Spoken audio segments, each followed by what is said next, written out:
Hi everyone! In this quick tutorial, I will show you how to enable or disable Bolt notifications. Just open the app and go to your account, which is at the bottom of the page.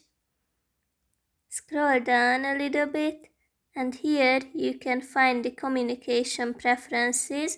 Tap on this button and now you can personalize uh, these things that you can see.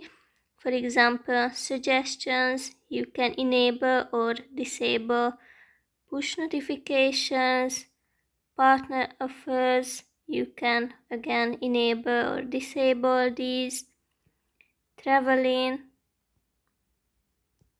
Bolt's products as well, and promotions and tips.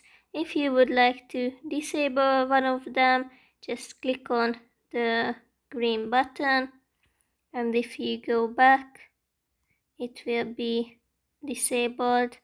And that's basically it. I hope it will be useful for you. Have a nice day.